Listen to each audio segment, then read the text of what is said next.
ಹಂಗಾಗಿ ನನ್ನ ಒಂದು ಮನೆ ದೇವರ ಇವತ್ತು ಒಂದು ದರ್ಶನ ಪಡೆಯೋಣ. ಇವತ್ತು 2 ತಿಂಗಳಾಗಿದೆ ಮನೆ ದೇವರನ್ನ ನೋಡಿಲ್ಲ ಅಂತೇಳಿ. ಮತ್ತು ನನ್ನ ವಾಹನ ಒಂದು ಸ್ವಂತಕ್ಕೂ ಸಹ ಒಂದು ವಾಹನ ತಗೊಂಡಿದ್ದೆ. ಮತ್ತು ಸರ್ಕಾರದ ಒಂದು ವಾಹನ ಬಂದಿದ್ದರಿಂದ ಇವತ್ತು ಭಗವಂತನ ಒಂದು ಆಶೀರ್ವಾದ ಪಡೆಯೋಣ, ಭಗವಂತನ ಒಂದು ಆಶೀರ್ವಾದ ನಮ್ಮ ಮೇಲೆ ಇರಲಿ ಅಂತ ಹೇಳಿ ನಾನು ನಮ್ಮ ಒಂದು ಕುಟುಂಬ ಮತ್ತು ನಮ್ಮ ಸ್ನೇಹಿತರೊಂದಿಗೆ ದೇವಸ್ಥಾನಕ್ಕೆ ಬಂದೆ. ಯಾರಿಗೂ ನಮ್ಮ ಬಹುಶಃ ಹಿರಿಯೂರು ತಾಲೂಕಿನಲ್ಲಿ ಇವಾಗ ನಿಮ್ಮನ್ನು ಮಾತಾಡ್ಸೋದ್ಮೇಲೆ ಹೇಳ್ತಾರಲ್ಲ, ಅನೇಕ ಜನ ನಮ್ಗೆ ಹೆಂಗಿರಿ ಬಂದೋದ್ರೆ ನೀವು ಕೇಳ್ತಾರೆ. ಈ ಸರ್ವಿಸ್ ಇವತ್ತು ನಿಮ್ಮ ಒಂದು ಪ್ರೀತಿ, ನಿಮ್ಮ ಒಂದು ಆಸೆಯ ಮೇರೆಗೆ ಮತ್ತು ನಿಮ್ಮೆಲ್ಲರ ಒಂದು ಅಭಿಮಾನಕ್ಕೆ ನಾನು ಒಂದು ಮನಸ್ಸೋತು ಇವತ್ತು ಈ ಒಂದು ಶ್ರೀಕೃಷ್ಣನ ಒಂದು ಸನ್ನಿಧಿಲಿ ಕರೆಸಿದ್ದೀನಿ. ಅದು ಪ್ರಪ್ರಥಮವಾಗಿ ನಾನು ಹಿರಿಯೂರು ತಾಲೂಕು ಕಾಲಿಟ್ಟಂಗೆ ಮೊದಲನೇ ಬಾರಿ ನಾನು ಮನೆದೇವರ ದರ್ಶನ ಮಾಡಿದ್ದೀನಿ. ಅದಾದ್ಮೇಲೆ ಇಲ್ಲಿ ತನಕ ನಾನು ಯಾವ ಮನೆ ಒಳಗೆ ಹೋಗಿಲ್ಲ ಹಿರಿಯೂರು ತಾಲೂಕಿನಲ್ಲಿ. ಇಲ್ಲಿಗೆ ಈಗ ಶ್ರೀಕೃಷ್ಣ ಒಂದು ಸನ್ನಿಧಿಗೆ ಬಂದಿದ್ದೀನಿ. ಬಹುಶಃ ನಾನು ಈ ಶ್ರೀಕೃಷ್ಣ ಪರಮಾತ್ಮನ ಒಂದು ಪಾದಾರಗಳಲ್ಲಿ ನನ್ನ ಒಂದು ನಮಸ್ಕರಿಸುತ್ತಾ ಇಲ್ಲಿ ನಮ್ಮ ಬಬ್ಬೂರು ಗ್ರಾಮ ಪಂಚಾಯತಿ ಪ್ರಭಾರ ಅಧ್ಯಕ್ಷ ಆಗಿರ್ತಕ್ಕಂಥ ಕರಿಯಪ್ಪನವರೇ ಮತ್ತು ಪಾಂಡಗಪ್ಪನವರೇ ಶಿಕ್ಷಕರು ಮತ್ತು ಬೋರ್ವೆಲ್ ಏಜೆನ್ಸಿರವರ ಪಾಂಡಗಪ್ಪನವರೇ ಮತ್ತು ಪುಟ್ಟರಂಗಪ್ಪನವರೇ ಮತ್ತು ಎಲ್ಲದಕ್ಕಿಂತ ಮಿಗಿಲಾಗಿ ನಮ್ಮ ಗ್ರಾಮ ಪಂಚಾಯತಿಯ ಸದಸ್ಯರು ಮತ್ತು ನನ್ನ ಆತ್ಮೀಯರು ಆಗಿರ್ತಕ್ಕಂಥ ಪ್ರಹ್ಲಾದ್ ಅವರೇ, ಮಾಜಿ ಉಪಾಧ್ಯಕ್ಷ ಗ್ರಾಮ ಪಂಚಾಯತಿ ಗನಾಯಕಹಳ್ಳಿ, ಕರೆಕ್ಟಾ? ಗನಾಯಕಹಳ್ಳಿ ಮತ್ತು ಇನ್ನೂರ ವಿಜಯವರವರೇ ಮತ್ತು ನಮ್ಮ ಗ್ಯಾರಂಟಿ ಸಮಿತಿಗಳ ಸದಸ್ಯರಾದಂಥ ನಮ್ಮ ಸ್ನೇಹಿತರಾದ ಹೇಮಂತ್ರವರೇ ಮತ್ತು ನಮ್ಮ ಈಗ ತಾನೇ ನನಗೆ ಸ್ವಾಗತ ಬಯಸಿದಂಥ ನಮ್ಮ ಸ್ನೇಹಿತರಾದಂಥ ನಿತ್ಯಾನಂದ್ರವರೇ ಮತ್ತು ಒಂದು ಮಾಲೆ ಹಾಕಿರ್ತಕ್ಕಂಥ ನಮ್ಮ ಒಂದು ಈ ಒಂದು ಕಾರ್ಯಕ್ರಮಕ್ಕೆ ನಮ್ಮ ಜಯರಾಮಣ್ಣವರು ಅವರು ನಿಜವಾಗಿಯೂ ನನ್ನ ಒಂದು ಬಾಲ್ಯದಿಂದನೂ ಸಹ ನನ್ನ ಬಹಳ ಚಿಕ್ಕ ವಯಸ್ಸಿಂದ ನಮ್ಮ ಸಮಾಜದ ಹಿರಿಯರು ನನಗೆ ಬಹಳ ಒಂದು ಬಾಲ್ಯದಿಂದನೂ ಸಹ ನನ್ನ ಒಂದು ಬಾಲ್ಯದಿಂದನೂ ನಾವು ನೋಡಿ ಬೆಳೆದಿರ್ತಕ್ಕಂಥವ್ರು. ಬಹಳ ಒಳ್ಳೆ ಸರಳ ಸಜ್ಜನಿಕೆ, ಒಳ್ಳೆಯ ಹೃದಯವಂತಿಕೆ ಇರ್ತಕ್ಕಂಥ ನಮ್ಮ ಜಯರಾಮಣ್ಣವರು ಇವತ್ತು ಒಂದು ಕಾರ್ಯಕ್ರಮಕ್ಕೆ ಆಗಮಿಸಿದ್ದಾರೆ. ಮತ್ತು ಅದೆಲ್ಲದಕ್ಕಿಂತ ಮಿಗಿಲಾಗಿ ನನ್ನ ಕಾಡಗೋಲ ಸಮಾಜದ ಬಂಧುಗಳು ಮತ್ತು ನನ್ನ ಜೊತೆಗೆ ನನ್ನ ತಾಲೂಕಿನಿಂದ ನನ್ನ ಏನು ಸ್ನೇಹಿತರು, ನನ್ನ ಸಂಬಂಧಿಕರು ಏನಾಗಮಿಸ ನಿಮ್ಮೆಲ್ಲರೂ ಸಹ ನಿಮ್ಮೆಲ್ಲರಿಗೂ ನಾನು ನಮಸ್ಕಾರಗಳನ್ನು ತಿಳಿಸ್ತಾ ಇವತ್ತು ಒಂದು ಶ್ರೀಕೃಷ್ಣನ ಸನ್ನಿಧಿಯಲ್ಲಿ ನಾವು ಮಾತಾಡಬೇಕಾದ್ರೆ ಬಹಳ ಜವಾಬ್ದಾರಿಕೆಯಿಂದ ಮಾತಾಡಬೇಕಾಗ್ತದೆ. ಯಾಕಪ್ಪ ಅಂದ್ರೆ ಈ ಸ್ಥಳದಲ್ಲಿ ಮಾತಾಡಬೇಕಂದ್ರೆ ಬಹಳ ಏನು ಹೇಳ್ತೀವೋ ಅದನ್ನು ಮಾಡಾಗಿದ್ರೆ ಮಾತ್ರ ಅದನ್ನು ನುಡಿಬೇಕಾಗ್ತದೆ.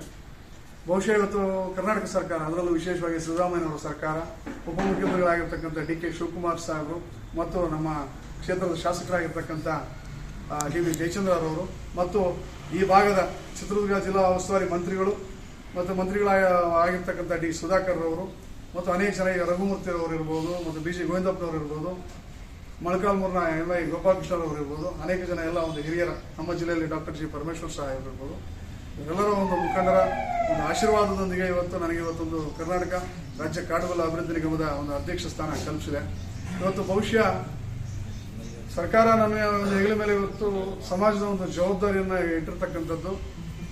ನಾನು ಈ ಒಂದು ಸಿಕ್ಕಿರ್ತಕ್ಕಂಥ ಅವಕಾಶ ಇದು ನನ್ನೊಬ್ಬರಿಗೆ ಸಿಕ್ಕಿರ್ತಕ್ಕಂಥ ಅವಕಾಶ ಅಲ್ಲ, ಇವತ್ತು ಇಡೀ ನಮ್ಮೆಲ್ಲ ಸಮಾಜದ ಬಂಧುಗಳಿಗೆ ಸಿಕ್ಕಿರ್ತಕ್ಕಂಥ ಅವಕಾಶ. ಇದು ಬರೀ ಅಧ್ಯಕ್ಷನ ಒಬ್ಬನೇ ಅಲ್ಲ, ನಾವೆಲ್ಲರೂ ಜೊತೆಗೂಡಿ ಕೆಲಸ ಮಾಡೋಣ. ಮತ್ತು ನಮ್ಮ ಒಂದು ನಿಗಮದಿಂದ ಏನು ನಾವು ಅರ್ಜಿ ಕರಿತೀವೋ, ಅರ್ಜಿ ಕರೆದಂತಹ ಸಂದರ್ಭದಲ್ಲಿ ನೋಡಿ, ಈಗಾಗಲೇ ನಾನು ಹೇಳೋದು, ಈಗ ಉನ್ನತ ಶಿಕ್ಷಣ, ಇಂಜಿನಿಯರಿಂಗ್ ಇರ್ಬೋದು, ಮೆಡಿಕಲ್ ಇರ್ಬೋದು, ಅರ್ಜಿಗಳು ತುಂಬಾ ಕಡಿಮೆ ಬರ್ತಾ ಇದೆ. ಯಾಕಪ್ಪ ಅಂದ್ರೆ ಇಲ್ಲೆಲ್ಲ ಅನೇಕ ಜನ ನೀವು ಗ್ರಾಮ ಪಂಚಾಯತಿ ಸದಸ್ಯರಿದ್ದೀರಿ, ಗ್ಯಾರಂಟಿ ಸಮಿತಿಯ ಒಂದು ಜಿಲ್ಲಾ ಮಟ್ಟದ ಒಬ್ಬ ಪದಾಧಿಕಾರಿಗಳಿದ್ದೀರಿ, ಒಂದು ಸರ್ಕಾರದ ಒಂದು ಪ್ರತಿನಿಧಿಗಳಾಗಿದ್ದೀರಿ. ಅದರಲ್ಲೂ ನಮ್ಮ ಸಮಾಜದವ್ರು ನೀವು ಆಗಿದ್ದು. ಬಹುಶಃ ಜನಸಂಖ್ಯೆ ಚಿತ್ರದುರ್ಗ ಮತ್ತು ತುಮಕೂರು ಜಿಲ್ಲೆಯಲ್ಲಿ ಎಷ್ಟಿದೆ ಅಂತೇಳಿ ಅದು ನಾನು ಹೇಳೋದು ಬೇಡ, ಅದು ನಿಮಗೆ ಗೊತ್ತಿರ್ತಕ್ಕಂಥ ವಿಚಾರ. ಈಗ ಒಂದು ಶಿಕ್ಷಣಕ್ಕೆ, ಉನ್ನತ ಶಿಕ್ಷಣಕ್ಕೆ ಅರ್ಜಿಗಳು ಸಾಕಷ್ಟು ಕಡಿಮೆ ಬರ್ತದೆ. ಯಾಕೆ ಬರ್ತಿದೆ? ಬಹುಶಃ ಅದು ಮುಂದೆ ಬರ್ತಕ್ಕಂಥ ದಿನಗಳಲ್ಲಿ ನಿಮ್ಮೆಲ್ಲರ ಜೊತೆಗೂಡಿ ಒಂದು ಅರಿವು ಕಾರ್ಯಕ್ರಮಗಳನ್ನು ಸಹ ಮಾಡೋಣ. ನಿಮ್ಮೆಲ್ಲರ ಸಹಕಾರವನ್ನು ಬಹಳ ಅತ್ಯಗತ್ಯ. ಇವತ್ತು ಸರ್ಕಾರ ಸವಲತ್ತು ಕೊಟ್ಟಿದೆ ಅಂತ ಆದರೆ ಅದನ್ನು ನಾವು ಬಳಸ್ಕೋಬೇಕಲ್ವ. ಸಮಾಜದಲ್ಲಿ ಹುಟ್ಟಿರ್ತಕ್ಕಂಥ ಪ್ರತಿಯೊಬ್ಬರಿಗೂ ಆ ಮಕ್ಕಳಿಗೆ ಅದನ್ನು ತಲುಪಬೇಕಲ್ವ. ಮತ್ತು ಗಂಗಾ ಕಲ್ಯಾಣ ಇರ್ಬೋದು, ಮತ್ತು ಸ್ವಾವಲಂಬಿ ಸಾರಥಿ ಯೋಜನೆ ಇರ್ಬೋದು. ಇವತ್ತು ಗಂಗಾ ಕಲ್ಯಾಣ ಇದು ಕೊಟ್ಟರೆ ಒಂದು ಕುಟುಂಬ ಜೀವನ ಮಾಡ್ತದೆ, ಒಂದು ಸಾರಥಿ ಯೋಜನೆ ಒಂದು ವಾಹನ ಕೊಟ್ಟರೆ ಒಂದು ಜನಕ್ಕೆ ಅನುಕೂಲ ಆಗ್ತದೆ. ಅದೇ ನಿಟ್ಟಿನಲ್ಲಿ ಇವತ್ತು ನಾವು ಓದ್ತಕ್ಕಂಥ ಮಕ್ಕಳಿಗೆ ಯಾಕೆ ಸರ್ಕಾರದ ಸವಲತ್ತುಗಳು ಯಾಕೆ ಪಡಿತಾ ಇಲ್ಲ? ಇಂಜಿನಿಯರಿಂಗು ಮೆಡಿಕಲ್ಗೆ ಅಲ್ಲ, ಮುಂದೆ ಬರ್ತಕ್ಕಂಥ ದಿನಗಳಲ್ಲಿ ಬೇರೆ ರೀತಿಯ ಒಂದು ಉನ್ನತ ಶಿಕ್ಷಣ ಮಾಡ್ತಕ್ಕಂಥ ಒಂದು ಮಕ್ಕಳಿಗೂ ಸಹ ನಮ್ಮ ನಿಗಮದಿಂದ ಅವರಿಗೆ ಒಂದು ಸಹಾಯ ಹಸ್ತ ನೀಡುವ ನಿಟ್ಟಿನಲ್ಲಿ ನಾನು ಮುಖ್ಯಮಂತ್ರಿಗಳು ಮತ್ತು ಸರ್ಕಾರದ ಎಲ್ಲ ಮಂತ್ರಿಗಳೊಡನೆ ಜೊತೆ ಕೂತು ನಮ್ಮ ಹಿಂದುಳಿದ ವರ್ಗಗಳ ಮಂತ್ರಿಗಳಾಗಿರ್ತಕ್ಕಂಥ ಸನ್ಮಾನ್ಯ ಶ್ರೀ ಶಿವರಾಜ್ ತಂಗಡಿಗಿರವರ ಜೊತೆಯಲ್ಲಿ ಕೂತು ಮುಂದೆ ಬರ್ತಕ್ಕಂತಹ ದಿನಗಳಲ್ಲಿ ಯಾವ ರೀತಿ ನಾವು ಇನ್ನೂ ನಮ್ಮಲ್ಲಿ ಮಕ್ಕಳಿಗೆ ಶಿಕ್ಷಣಕ್ಕೆ ಇನ್ನೂ ಎಷ್ಟು ಒತ್ತು ಕೊಡ್ಲಿಕ್ಕೆ ಸಾಧ್ಯನೋ ಆ ಒಂದು ಪ್ರಾಮಾಣಿಕ ಪ್ರಯತ್ನವನ್ನು ನಾನು ಈ ಒಂದು ಭಗವಂತನ ಸನ್ನಿಧಿಯಲ್ಲಿ ನಾನು ಹೇಳೋದಕ್ಕೆ ಇಚ್ಛೆಪಡ್ತೇನೆ. ಇವತ್ತು ಯಾವುದಾದ್ರೂ ಒಂದು ಸಮಾಜ ಇರ್ಬೋದು, ಒಂದು ಸಮುದಾಯ ಇರ್ಬೋದು, ಅದು ಮೇಲು ಬರಬೇಕು ಅಂತ ಹೇಳಿದ್ರೆ ವಿದ್ಯೆ ಬಹಳ ಮುಖ್ಯ ಆಗ್ತದೆ. ಇವತ್ತು ನಾವು ವಿದ್ಯಾವಂತರಾಗಬೇಕು. ವಿದ್ಯಾವಂತರಾದಾಗ ಮಾತ್ರನೇ ಇವತ್ತು ಇಡೀ ಪ್ರಪಂಚದಲ್ಲಿ ಬೇರೆ ಸಮುದಾಯಗಳ ಒಂದು ಸ್ಪರ್ಧೆಗಳನ್ನ ಒಂದು ಎದುರಿಸೋದಕ್ಕೆ ನಮ್ಮಲ್ಲಿ ಒಂದು ಶಕ್ತಿ ಬರ್ತದೆ. ಸೊ ಆದುದರಿಂದ ನಾನು ಇಲ್ಲಿ ಸೇರಿರ್ತಕ್ಕಂಥ ನಿಮ್ಮೆಲ್ಲರಿಗೂ ಹೇಳೋದಿಷ್ಟೇ, ನಾವು ಫಸ್ಟ್ ನಮ್ಮ ಒಂದು ಸಮಾಜದ ಒಂದು ಮಕ್ಕಳಿಗೆ ನಾವು ಅವ್ರನ್ನ ಒಂದು ವಿದ್ಯೆ ತುಂಬಿ ಅವ್ರನ್ನ ಸಮಾಜಕ್ಕೆ ಅವ್ರನ್ನ ಆಸ್ತಿ ಮಾಡೋಣ. ಅವ್ರಿಗೆ ಆಸ್ತಿ ಮಾಡೋದಕ್ಕಿಂತ ಅವ್ರನ್ನೇ ಸಮಾಜಕ್ಕೆ ಒಂದು ಆಸ್ತಿ ಮಾಡೋ ನಿಟ್ಟಿನಲ್ಲಿ ನಾವೆಲ್ಲರೂ ಜೊತೆಗೂಡಿ ಕೆಲಸ ಮಾಡೋಣ.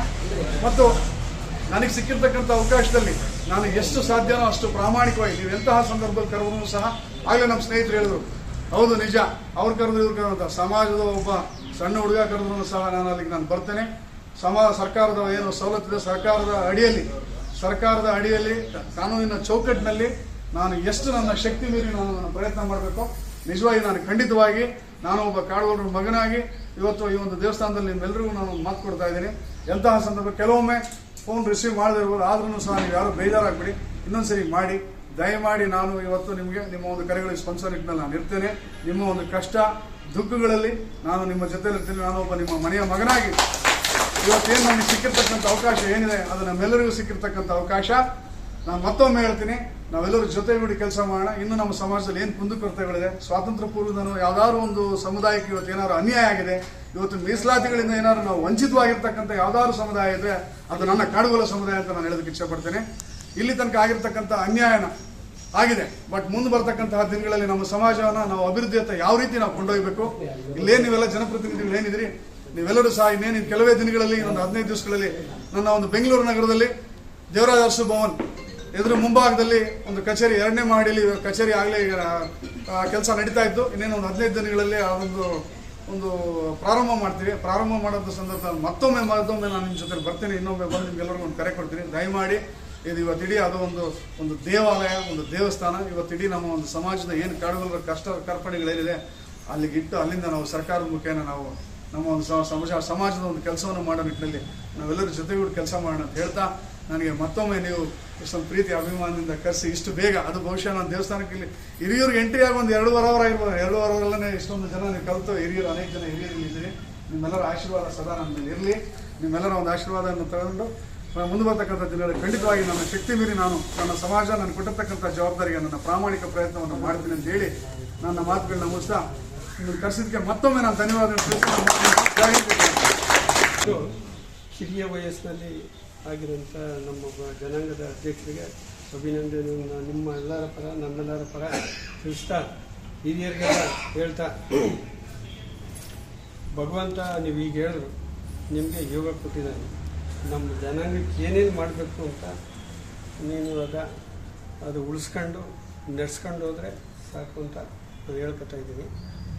ಆಮೇಲೆ ಮುಖ್ಯವಾಗಿ 67 ಕೋಟಿ ಇದೆ, ಯಾವ್ಯಾವಕ್ಕೆ ಉಪಯೋಗ ಆಗ್ಬೇಕನ್ನೋದ ನೋಡಿ ಅದನ್ನು ನಡೆಸ್ಕೊಂಡು ಹೋಗ್ಬೇಕು ಅಂತ ಹೇಳಿ ಸರ್ಕಾರದಿಂದ ಸವಲತ್ತುಗಳು ಬಂದ್ರು ಅದನ್ನ ಹಿರಿಯೂರು ತಾಲೂಕಿಗೆ ಸ್ವಲ್ಪ ಹೆಚ್ಚಿನದಾಗಿ ನೀವು ಕೊಡಬೇಕು. ಯಾಕಂದ್ರೆ ನೀವು ಶಿರಾ ಇರೋದ್ರಿಂದ ಅಲ್ಲಿ ಕಾನ್ಸಂಟ್ರೇಷನ್ ಜಾಸ್ತಿ ಅಲ್ಲಿ ಮಾಡಬೇಡ್ರಿ, ಜಾಸ್ತಿ ಹಿರಿಯೂರಿಗೂ ಒಂದು ಒತ್ತು ಕೊಡ್ರಿ. ಆಮೇಲೆ ಆಗುವಗಳ ಬಗ್ಗೆ ಏನಾದ್ರು ಇಲ್ಲಿ ತೊಂದರೆಗಳಾದಾಗ ದಯವಿಟ್ಟು ಬಂದು ನೀವು ಅದನ್ನ ಬಗೆಹರಿಸಬೇಕು.